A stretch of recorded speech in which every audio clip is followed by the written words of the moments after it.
I want to make one other announcement before we started. We've got a project that we're working on with the Glen Helen Association, and you'll be seeing more about this hopefully this summer. As part of the bookplate archives, we found a printing plate, and Nancy or Becky probably can tell me, say a little more about this. What's about this big, maybe? A little bit larger than letter size. And it's a sort of a fanciful map of Glen Helen. And we thought that working with the Glen Helen Association, we would do some limited edition prints off of that plate, and we'll have those for sale later this summer. So we're looking forward to that. I say this every time I introduce Scott Sanders for a program. He doesn't need an introduction. Everybody here knows him.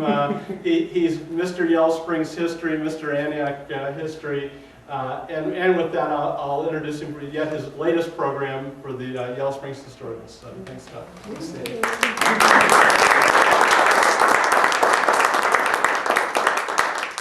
Can you manage like that? Thanks everyone for coming out on such a lovely day. I can.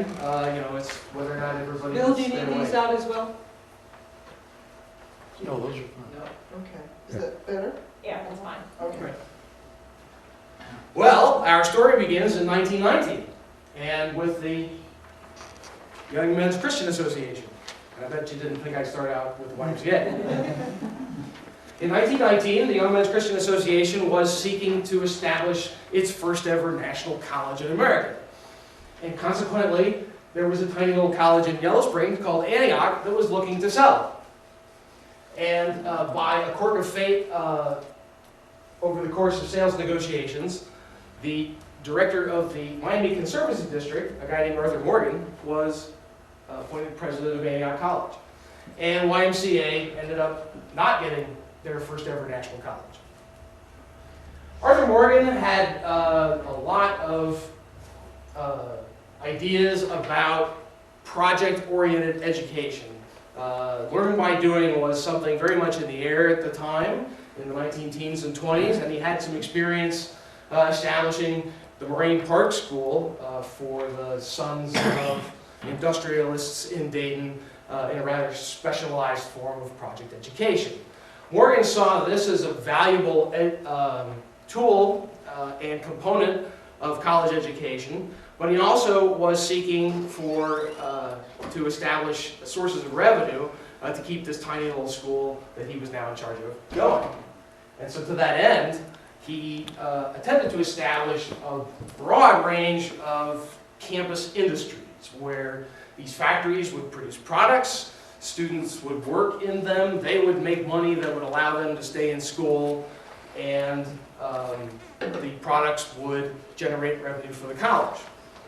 And so a bronze art foundry was established, a specialty goods company, the Antioch Specialty Goods Company. We got involved in the flower business, the shoe business, and in fact, none of these actual on-campus industries ever really panned out. The basic problem for Antioch was resources. There was, however, a much more successful component of this industrial education model that Morgan had instituted. And we call that cooperative education. The objective here was for students to alternate their time in a classroom with a job at a business. It did several things, accomplished many objectives educationally. Morgan believed very strongly in learning what you didn't want to do for the rest of your life. As one himself who had dozens of jobs before he finally found his calling as a flood control engineer. And in a very practical, pragmatic sense, it doubled the physical plant of this new college that he was running without actually doubling it. So any time that a student was on a job, there was a student sleeping in their bed, you know, back on campus. Enter into this world Arthur's son Ernest, who from the time he was in high school had decided that he wanted to be an engineer like his father. And so in the summer before he entered Antioch, we're talking 1923 here, he went to work for the Forestry Service And that's what the photograph you see here. That's Ernest is the tall one first on the left. And it was there that he decided, amid hauling around explosives to blow up tree stumps and make trails in very precipitous, high-altitude climates, that he definitely did not want to be an engineer. And so when he entered college, and that's Ernest about the time that he entered college, that same year, he was looking for something else. And one of the something else's that he found as a college student was socialism. Becoming interested in the bettering of society, he joined a student discussion group called the League of Youth, and was taken under the tutelage of one of the more preeminent internationalist professors on the college faculty, Dr. Rudolf Broda. So between this professor and another sociology professor, Chatterjee, and this discussion group, Ernest, by the time he went on a rather important co-op job, would be a confirmed socialist, and this would guide him really the rest of his life. So, Ernest discovers that he doesn't want to be an engineer. His stepmother, Lucy Morgan, influences him to probably try something in business. So he majors in business, and his dad helps him get a co-op. All co-ops were new jobs when Ernest was a student at Antioch. And in a rather chance encounter, Arthur Morgan met really the preeminent printer and publisher of fine collectible books in America, a New York area printer named William Edwin Rudge. And so Ernest did his co-op that changed his life. And how many Antioch students are here that had a co-op that changed their life? At this printing house of William Edwin Rudge in Mount Vernon, New York. Forever forward, Ernest would have a love for fine and beautiful printing. And he would bring that back to Yellow Springs with him. A fellow who was on the co-op alternately with Ernest was a local kid named Walter Cahill. And Walter also got bitten by the bug of fine printing at the House of Rudge. The two of them came back to Yellow Springs and did their next co-ops at the Antioch Press.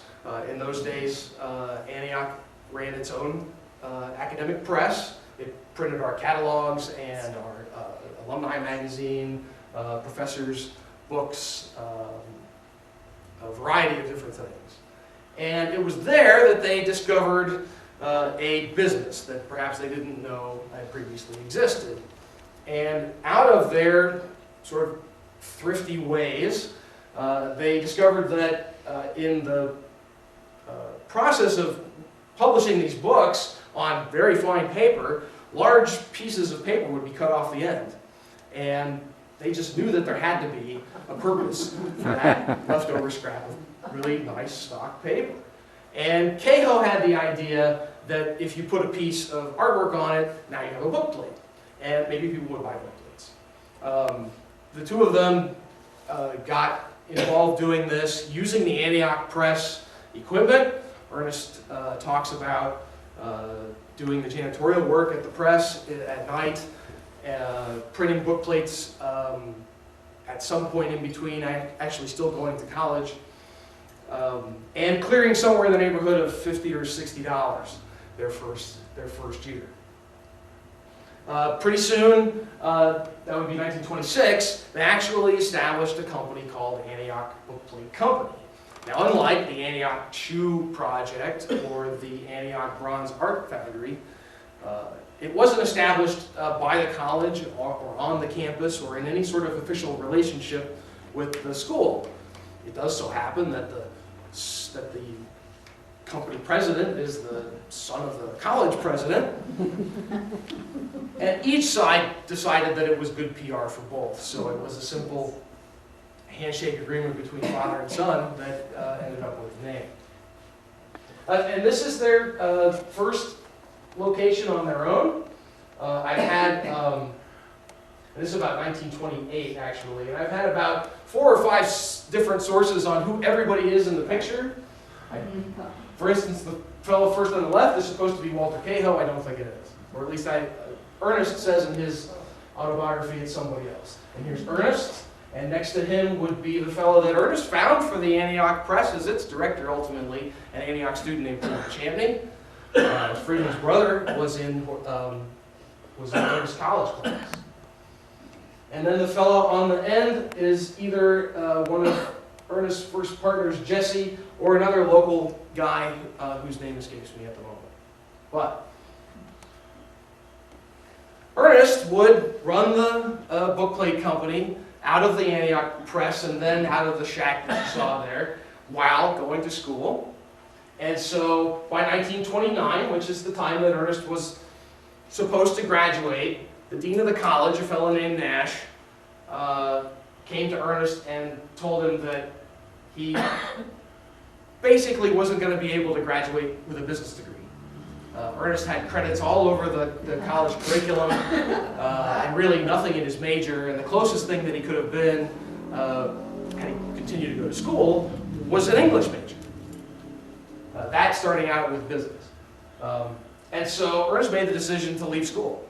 So we still call him class of 1929, but Ernest, that is in fact the year that Ernest left school for good and put all of his time and effort into the bookplate business. Ernest would have told, and he did tell you right down to when he died, that you got to be nuts to get in the bookplate business.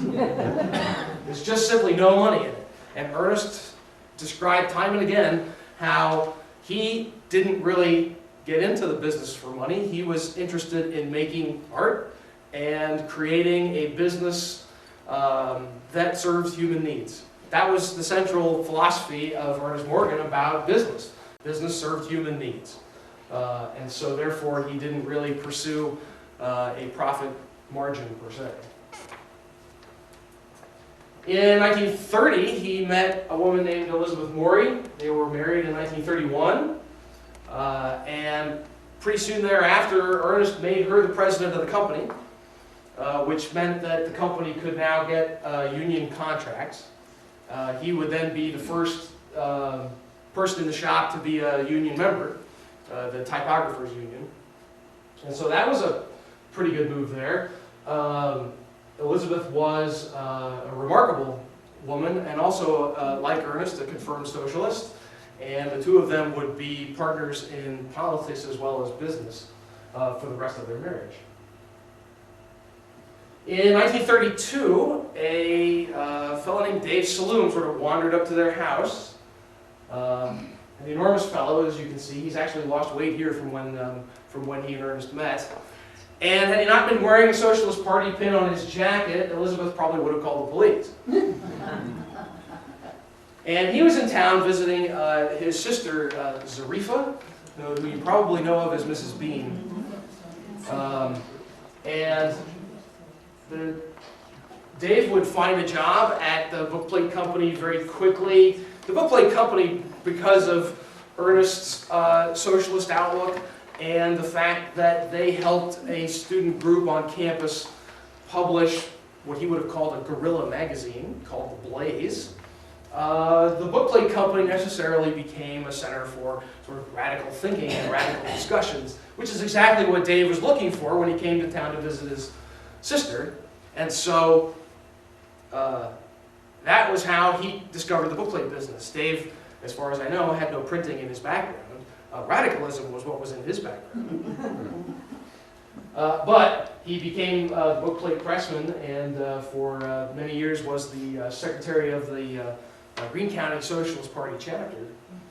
And this would really permeate the bookplate company's existence, certainly through the Second World War, this seat of local socialist political and intellectual activity.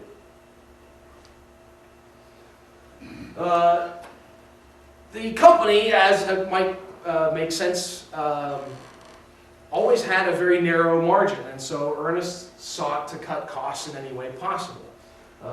In 1929, for instance, he and the rest of his employees essentially worked for, I think it was $10 a week or a month. And so the money that, that was saved ultimately got this tiny little company through the Depression. But you had to sell these things on the road. And Ernest employed a trick that he learned when he was an Antioch student. He went out west for a vacation and without a car.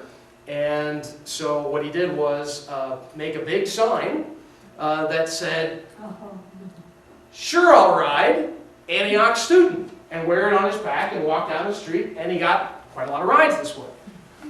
And so this picture actually is from 1936, and he is hitching a ride to the International Typographers Union national meeting or convention. So this actually became Ernest's way of getting around also as a bookplate salesman, and then even to his national union meetings. So this is how the company, in its very thrifty ways, was able to really build itself up while sales got going. In 1931, I believe, is the year that they moved into the plant that a lot of people are certainly familiar with as the Bookplate Company, which was at 220 Xenia Avenue. Today you'd probably call it part of King's Yard, and I think the Village Artisans is still the outfit that's in there. This photo actually dates from the 1950s, and you can even get the exact year because right here is one of Reed Viehmeister's posters advertising the second or third season of Shakespeare Under the Stars. And they would be right here downtown until they built the plant out on Dayton Street.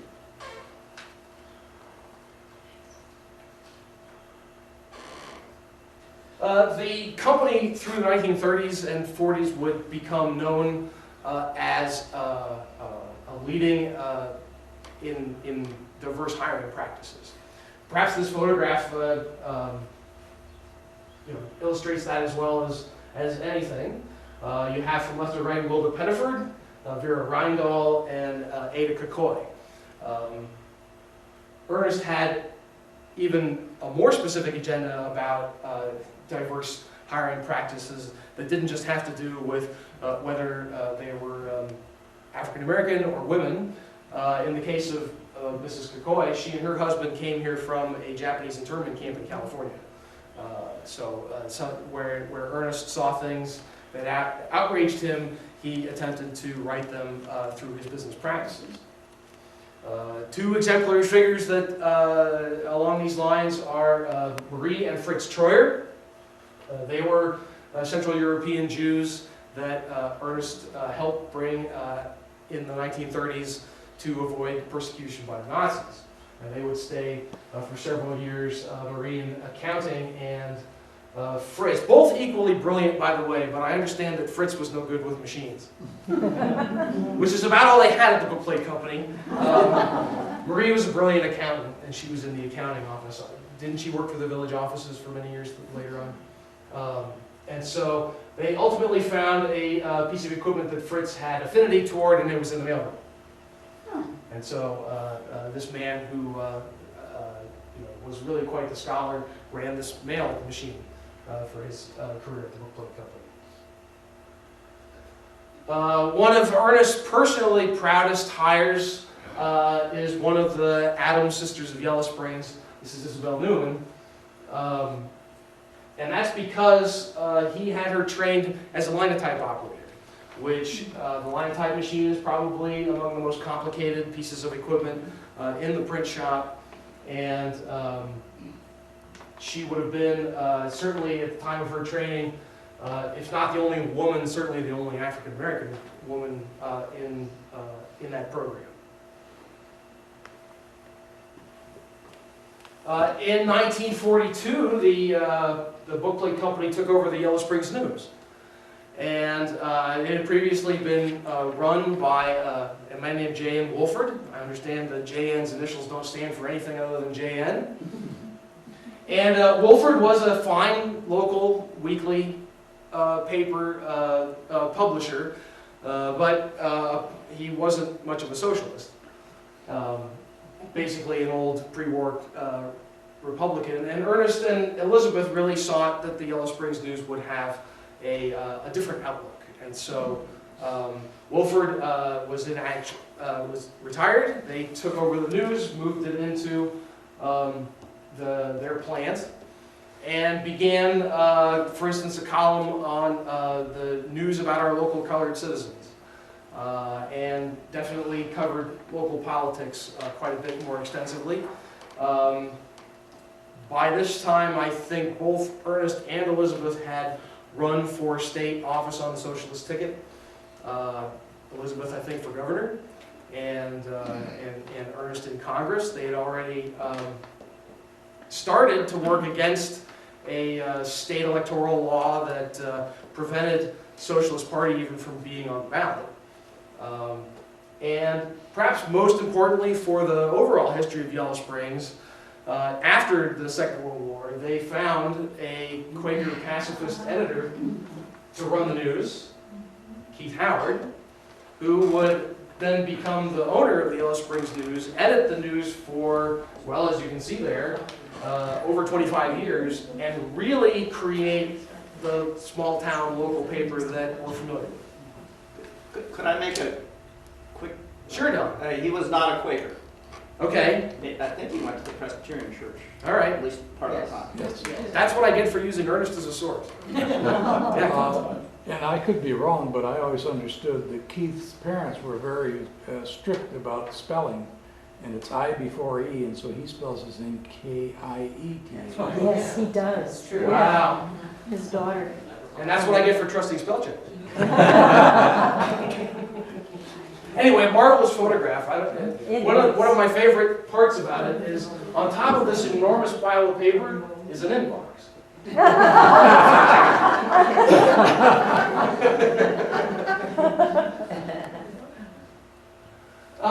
One of my favorite employees ever of the bookplate company was a man named Bob Wilson.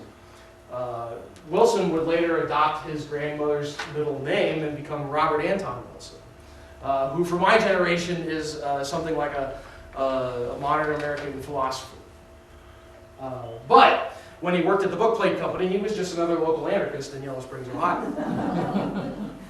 Bob would come to town really to be a part of the American the American Humanist Association. You probably know that building Humanist House, which was once their international headquarters, where he wanted to be really the editor of their magazine, but they already had one. So he went to work as a sales person for the bookplate company, and I tried to find the correspondence between Wilson and Ernest in Ernest's papers, which are in Antiochiana, and of course I couldn't find them. But there's a marvelous one where Ernest fires Bob Wilson, and it's mostly just because he's a rotten salesman. He loves the guy, he's a really great guy, but he just can't sell anything. Essentially, Bob Wilson's not interested in selling anything. But in the mid-1960s, after taking in the bohemian style of life, particularly at Antioch College and at the Humanist Association, he took a job with Playboy magazine, where he was an editor for many, many years, and it was really what launched his modern career as, again, a writer, a lecturer, and a philosopher.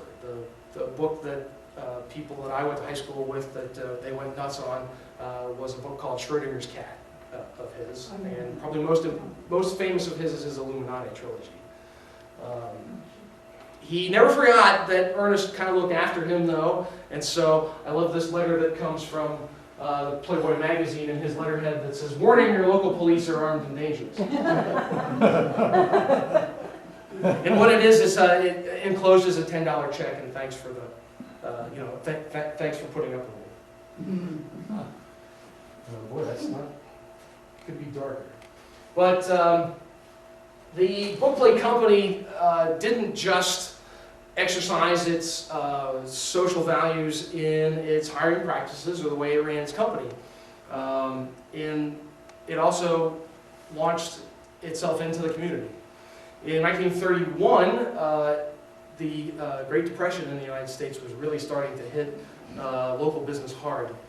And Arthur Morgan's idea was to create a cooperative buying club, if you will, which he called the Yellow Springs Exchange.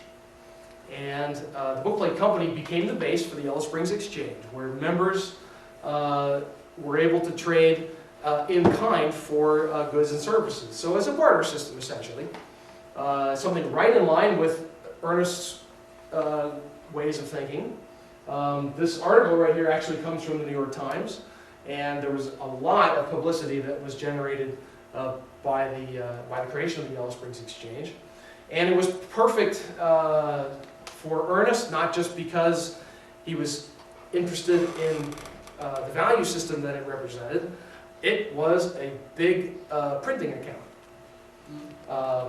And that would be because everybody involved would need a credit account application. This is one of the ones that they printed at the bookplate company. And as an exchange, it had to basically set up its own system of currency. And so they printed script money for the Yellow Springs Exchange. Here we have $1 and $5, and Ernest was particularly proud of, because they still gave change in government nickels and pennies. He was particularly proud of his red and black 1 cent and 5 cent credit scripts that he kind of created on the fly. They're really lovely. Ultimately, the company would articulate its values in a really beautiful brochure called An Adventuring Community, which they used, and we brought several copies. 59, I think, is when this item came out.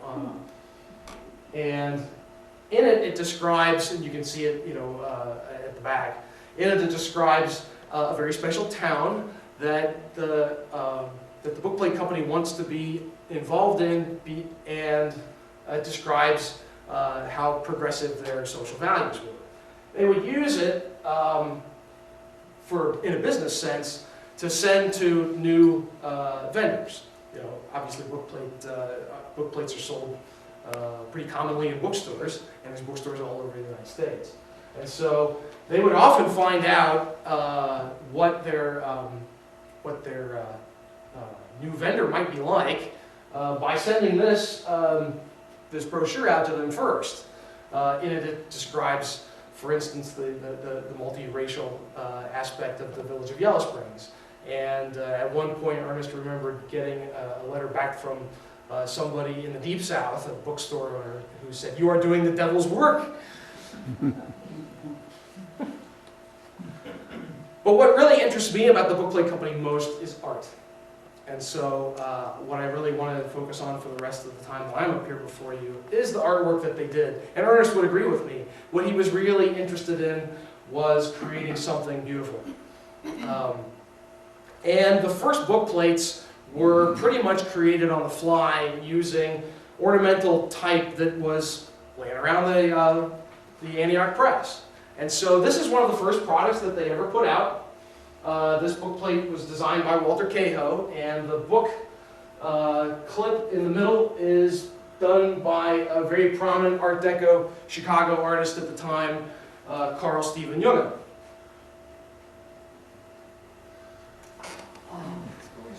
Initially, Ernest would employ the artistic talents of his socialist friends at Antioch College for expanding his bookplate designs.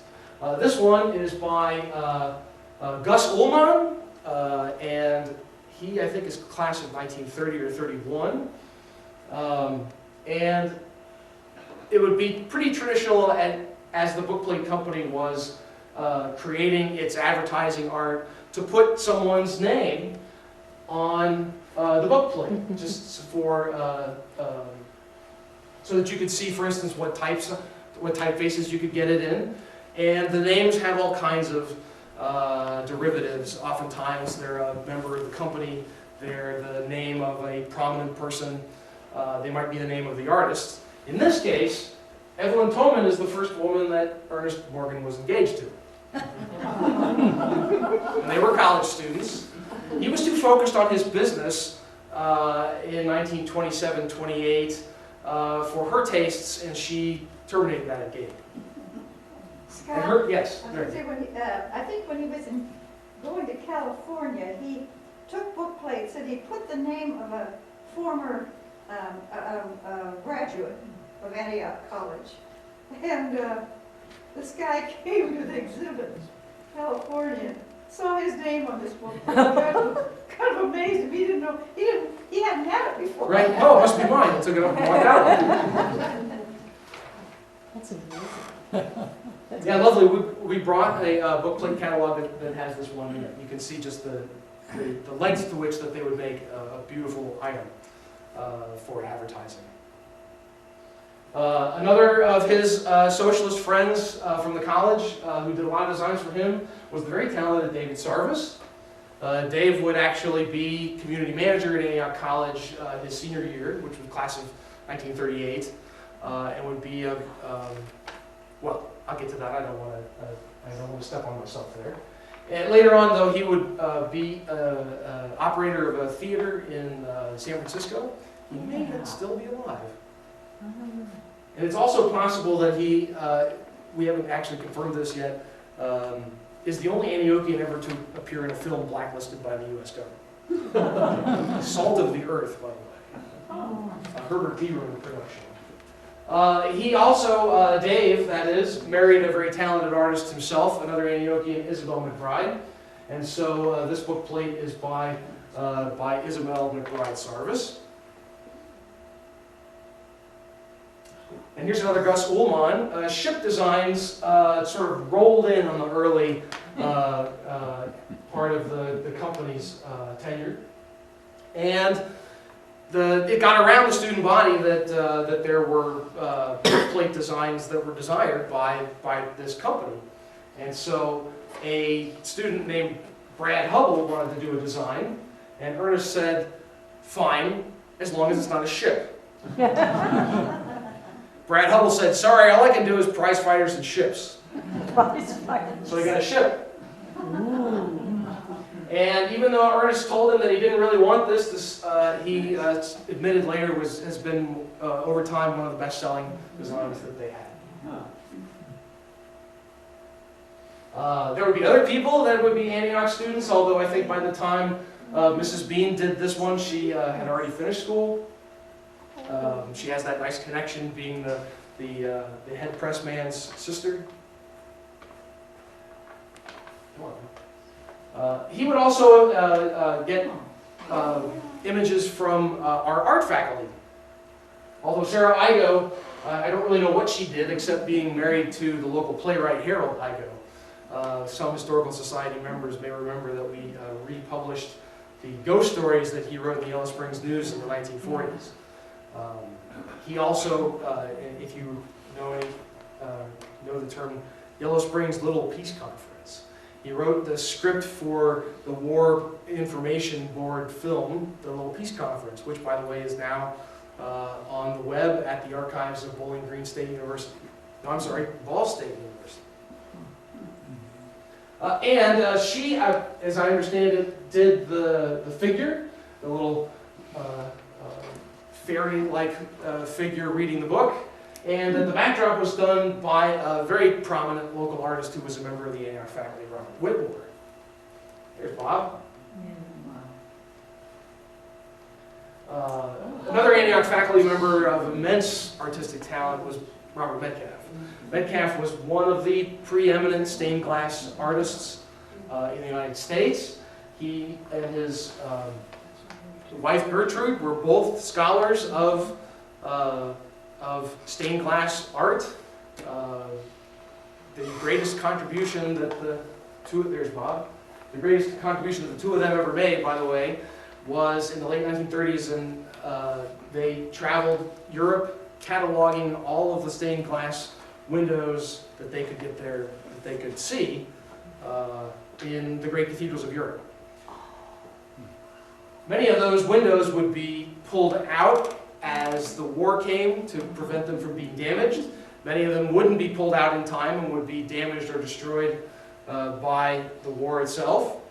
And this collection of slides that Bob took would end up on file at the Dayton Art Institute, and after the war was used to reconstruct many of these windows, and most importantly, perhaps in the immediate moment there, many of the people who had taken the windows out of these churches had either died or forgotten where they belonged. And even though Bob wasn't there to do that, Gertrude, being a very organized person, made an index of the locations of all of the windows, and the two of them together really put back some of the great architectural monuments of Western civilization. Metcalf, unfortunately, is largely known for being grilled by the House Un-American Activities Committee for no good reason in the early 1950s. Another fellow that Ernest loved to talk about was John Huchthausen, and I think it's because he started out as a divinity student and wound up an architect. And that he was something of an expert in religious and sacred art. Oh, speaking of sacred art, the Metcalf's son had their collection digitized by the Columbia University Sacred Art Department, and so you can see all that stuff on the web.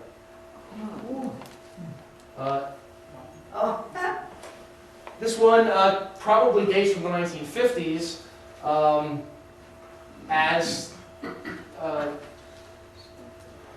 As the business progressed and styles changed, the old Art Deco and social realist stuff that just makes me crazy, wasn't the primary seller. In this case, you found a guy named Ed Emschwiller, who probably you've never heard of, but if you read science fiction magazines in the 1950s and 60s, he illustrated the covers for just about all of them. And so he was really a major figure in the illustration of science fiction publications, hence his Hugo Award. And Ernest got a lot of designs from competitors who went out of business. Sometimes they went out of business because they couldn't make a go of it. Sometimes they went out of business because they knew there was no money in it in the first place.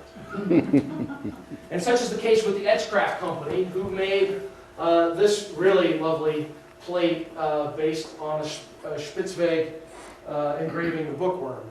And so again, Ernest got a lot of designs that were already pre-existing from other companies. And with that in mind, that's how he and his friend, a fellow named Dan Burne-Jones, ended up getting probably the most, I guess you'd say the most famous artist ever to do work for the bookplate company, and that's a fellow named Rockwell Kent. Kent's illustrations Ernest called absolutely groundbreaking and some of the most significant and influential, at least in terms of American styles, and in the realm of social realism, which was huge in the 1930s particularly. You see it in public art that mostly is generated by the Works Progress Administration, and the greatest Mexican muralists, Rivera and Orozco, for instance, are exemplary of this style. Kent helped really establish this style. And Ernest had a thing for Rockwell Kent going back to his co-op job at Edwin Rudge, where he says he was involved in a proofreading process. And in the old mechanical days of printing, the proofreader read actually the, let's see if I got this right, the proofreader read the plate silently while someone else held up a copy of it and read it out loud. And that would be Ernest. Ernest read the thing out loud, so he had to have, diction, speak very clearly. If you ever heard Ernest speak, he may have learned to do this proofreading at Rudge. And one of the things that he read was Rockwell Kent's. Kent wasn't just an illustrator; he was an adventurer, really. And one of his adventures was to ride in an open boat from well, I'm not sure exactly where he did it, but he went around the tip of South America, some of the roughest seas in the world, and wrote about it. Wow. And that's what Ernest was proofing. And it included, Kent's books always included major illustrations. And so Ernest just taken by first the romantic prose and the beautiful illustrating. From the mid-1920s, Rockwell Kent was his guy. And Kent, by the time Ernest decided that he had to have him, had really had become very famous for his 3-volume, copiously illustrated Moby Dick in 1930. Something that I learned actually doing this is that Melville's Moby Dick had become, by the early 20th century, a lost book. I had it assigned to me more than once, and I'm not sure if it happened to any of you as well. But in the 1920s, it was rediscovered somehow, and critics were making a big deal about it, and there's no question that this very well sold, gorgeous, beautiful book helped really cement this lost work as one of the great classics of American literature. So Kent is huge at the time that Ernest thinks that he's going to try to get there. And it didn't start out well, let me tell you, because when he went to contact Rockwell Kent about would he do book plate art for his company, Kent confused him with somebody who had already stolen a bunch of his designs and sent him a very scathing letter. Coincidentally, Ernest's company was in negotiations with this company at that moment to acquire their bookplate designs. They were called Dolphin bookplates. So as Ernest says in his autobiography, at that point he resolved not to buy them out, but to put them out of business for messing with his black man Rockwell Kent. He says how he did that was to use these, this is a bookplate company catalog from 1934, I love how they call it the bookplate book. And there's a printed version where the designs are printed on the page, and that's what the customer gets. But the sales person that works for the company, the dealer book, has original plates in it. So this is a page from ours at Antiochiana, and every one of these is actual book plates just pasted into the page. I really have no idea how this gives him the advantage that allows him to put Dolphin book plates out of business. But that's what he says was, put him over the top. And when he went back to Kent and explained that he wasn't in fact Dolphin book plates, but he was the person that just put them out of business,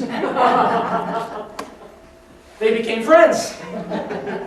Kent thought that was great, and so for several years afterward, Kent would contribute regularly some of their certainly most impressive, if not some of their most well-selling designs. That's a Kent. And you can see how the book about Tierra del Fuego and the Moby Dick isn't the only book that Kent wrote about sailing in the sea. So that's a constant theme. I love the woman jealously guarding her book in that marvelous, 30s Art Deco style. And this is actually a page from a bookplate company catalog from the late 1960s. And so they're still selling Kent designs 40, 50 years later. Kent would be the most exemplary of these radical artists that Ernest would employ, but it certainly wouldn't be the only one. Here's another very popular Kent design, two of them. And I'm indebted to the research of Becky Eshelman, who got some marvelous quotes from Ernest's ad copy that says that the one on the right was the late great actor Paul Winfield's bookplate. Yeah. Another radical artist, particularly who would be interested in the fact that Rockwell Kent worked with the bookplate company, was a fellow named Gilbert Wilson. And actually, this is a case where the artist's name is on the artist's bookplate. Wilson came from Indiana, and he had a great affinity for Yellow Springs, not the least of which is that the class of 1938, there he is, hired him to paint this magnificent mural in the Antioch College gym. And that's what he was on campus doing at the time that he and Ernest got to know each other. Wilson was also a socialist, although son of a banker. And really an outstanding example of the social realist genre is his work. He tried to apprentice himself to Diego Rivera, who refused to see him. Did an incredible mural in his hometown high school in Terre Haute, Indiana. Again, very exemplary of this one particular social realist style that science will save us all, which is actually a concept destroyed largely by Hollywood. And you can see it particularly on the far panel, how out of the chaos of the First World War in the first panel, using technology, order comes, and then the middle panel is actually the last part, which is all the races becoming one. So he's thinking very big in the late 1930s, Gilbert Wilson. One of the great treasures that was found in the Bookplate Company collection, and Becky scanned them and sent them to me, is correspondence between Gilbert and Ernest, where you get how seething a personality Gilbert Wilson really was. He thought, for instance, from the moment he finished the mural in back home in Terre Haute, that the people would destroy it for its radical and inflammatory themes. It, by the way, is still there and is one of the great local treasures because of its stark beauty. It's amazing. And here he is actually putting our mural into place. In the college gym. He wasn't too happy, by the way, about being in a college gym either. He was originally hired to have his mural put up in our science building, which at that time was largely populated by the Kettering Research Foundation, trying to unlock the secrets of photosynthesis. The science faculty thought that such a mural would offend Mr. Kettering, and so they said, no way. Despite his objections, he went ahead and finished the mural. Not too long after that, a leak developed in the front of the science building that probably would have destroyed Gilbert's mural had it been made there in the first place. Wow. And really, in the gym, and it's too bad that it's locked up these days and you can't see it, you really get the immense scale of this thing that he did, basically with dry chalk and his fingertips. Really a dramatic thing. One of my, Gilbert Wilson has to be my favorite just because of his Antioch connection, but for sheer audacity and broad fame outside of simply being an artist would be Art Young. Art Young had already made quite a reputation for himself as an illustrator for, among many other magazines, The Masses, the organ of the American Socialist Party. And one of his most inflammatory and lasting was found, cartoons of The Masses, was found among the materials that he sent to the Bookplate Company. This wanted poster for Jesus Christ. Wanted for sedition, criminal anarchy, vagrancy, and conspiring to overthrow the established government. Who owns the copyright to that? We should reprint that. Well, he put his name on it, and this would have probably appeared in the 19-teens, and so it would actually, if it hadn't been renewed by, say, his estate who owned his papers, it would be in the public domain. But it is marvelous, isn't it? I saw something close to that in the 60s. Well, these things keep coming up, don't they? Yeah, yeah. And perhaps inspired by some I'm old sure. socialist that used to read The Masses. I'm sure Big Art probably Young fan. inspired by that. And he was probably inspired maybe by somebody else. But he had a marvelous turn of mind. He had a great sense of humor. He was obviously committed to his cause. He would do, for a time the Antioch Bookplate Company did greeting cards. And he would do these sort of non-religious Christmas cards for Antioch College. Love that one. That one is showing Rockford Chapel, which was designed and built largely by Lucy Morgan. I believe this is the front door of what we would now call Weston Hall, in those days the old college library. And this is my favorite. Very dramatic. So what a stylish guy, Art Young. Some of the other treasures that were found that we can attribute to Art Young would be the New Year's greeting cards that he would send out. 1936, it says, to get food, clothing, shelter, try God. So in 1936, the Depression is still going plenty well. And here's another one from 1938. When the Depression took yet another turn. So Art Young, marvelous guy. And this is a page from one of the catalogs showing all Art Young's. He did a whole series called Trees at Night. Love this one, which has the trees' boughs coming together almost like a cathedral ceiling.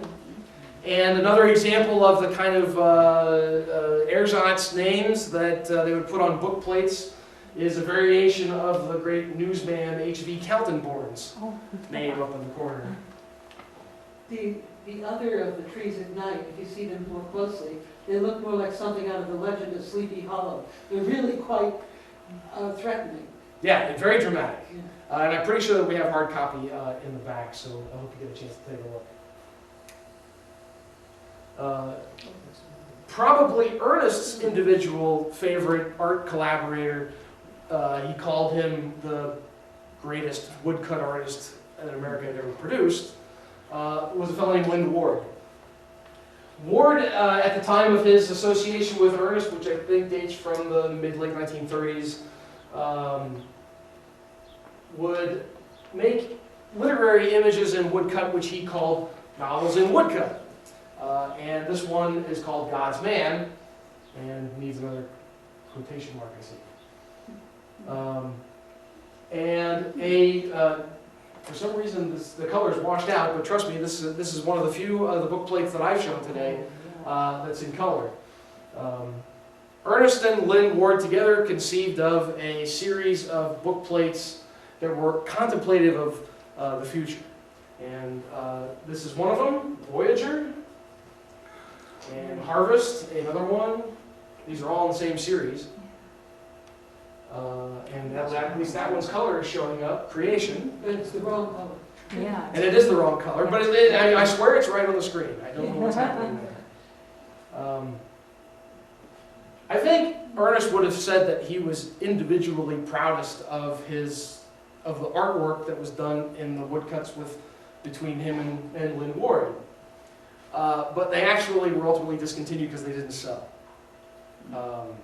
And so there's no accounting for taste, and you simply cannot predict what the public will like. That's for sure. Yes. And that, my friends, is Ernest's Art of Ownership.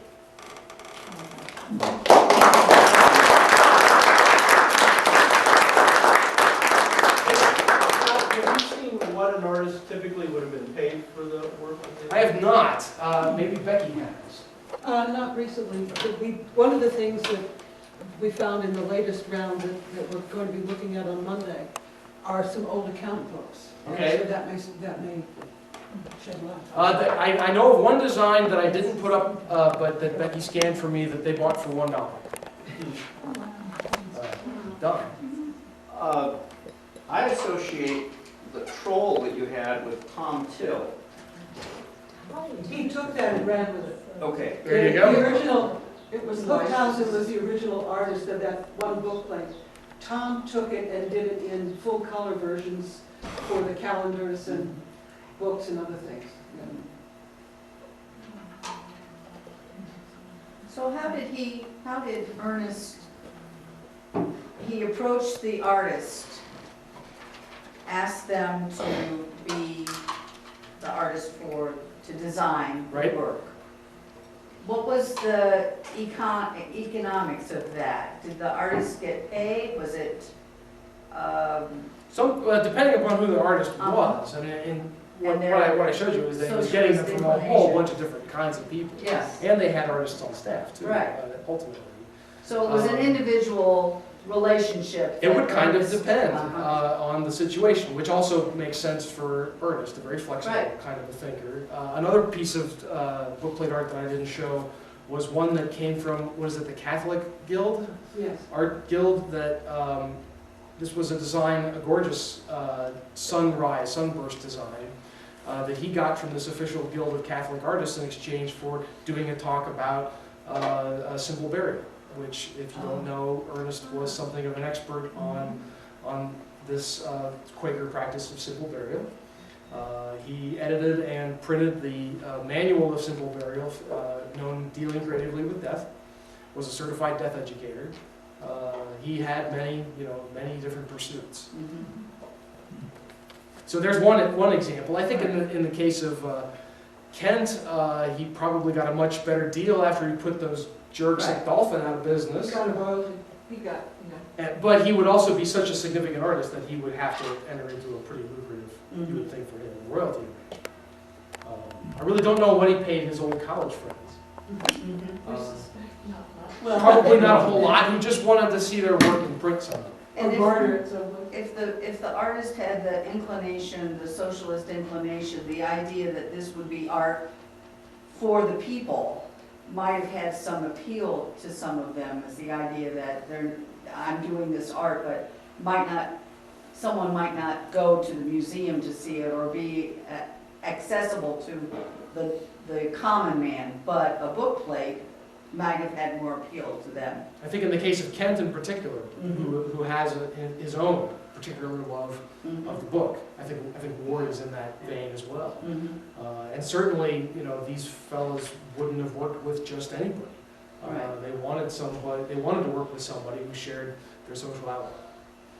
Ernest was really good at making friends, and you want to help out your friends. You want to do business with your friends. He said that it was what made him a lousy businessman, because he always made friends with the competition. But that's often how he ended up with their designs. He could actually be pretty ruthless about acquiring them too. Yes, in that sort of folksy way that he had about him. So perhaps often underestimated. Yes, Joe. Arthur Morgan made the comment once that the bookplate company managed to survive the Depression because people still wanted to give gifts to each other, but they couldn't afford lavish ones, but they could afford a little box of 50 bookplates or If something. they got them personalized, that would be quite a nice Yeah. gift, and not for a whole lot of money. That's right. Yeah, and some real art. Yeah, and every one of them will work at work. Yeah. Particularly this stuff that I've showed you from the 30s and 40s. It just makes me Yeah. crazy. Yeah. Just a related kind of bit of information, one of the continuing international competitions that goes on in St. Petersburg every year is a book plate competition. And they're still carrying on the same design trends and have been historical. And it's a really gorgeous thing. And with that, a former Yellow Springs resident, Karen Gardner, runs the bookplate business in Florida now. I think last week she just told me she moved 10,000. Wow. Hey. So people are still buying book plates for their books. And as a matter of fact, a lot of the designs that she uses are the old Antioch bookplates. That's right. She really? bought the rights to many of the old So we Antioch can company still design- get them bookplate then? company Yes, designs. Oh, well, you'll have to tell me Yeah, that. her company's name, I believe, is Bookplating. I think that's right. Okay. But she used to live here. Her husband used to work at the company. Yes. Well, great. Oh, Did you Nancy. talk about, I didn't hear you, Chris, the old book plate club we used to have here in town? No, that's right, which was Book plate club. the college library used to host the meetings of the Bookplate Collectors Club. They, one of the nicer little advertisers that we found among the bookplate company materials was promoting these new book plates as collector's items. It's a little bit of a mysterious group to me because I don't know how long they lasted. I don't really know who their membership was. They seem to have been a combination of college and village faculty and student. Some of them, though, were international. We found one subscription list where one of the people was submitting her application was, I think, from Buenos Aires. Oh, okay. And one from Spain. Yeah. So it was quite well known, but it was interrupted by the war and then restarted after the war. We have one annual booklet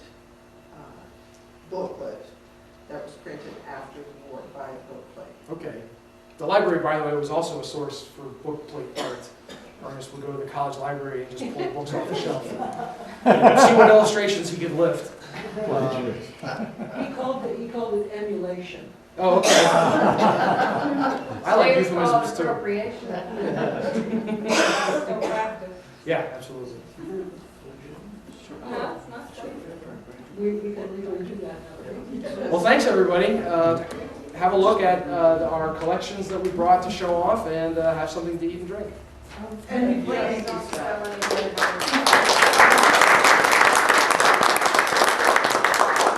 to sort of give a little brief taste of the next meeting that Nancy and I will be doing. The whole reason we're getting a lot of this started is that with the shift in business of the Antioch Company and Creative Memories, we became a little bit worried about what was going to happen to all these old artist files. And so we talked to Lee, and he agreed to let the Historical Society have, quote, the Antioch Bookplate Company archives. And so we wound up with 3 locked rooms full of stuff that we are still figuring out. And so part of probably what we'll be doing on the program is explaining just some of the treasures that we found, some of the challenges that we're going to have. And it's been quite an adventure.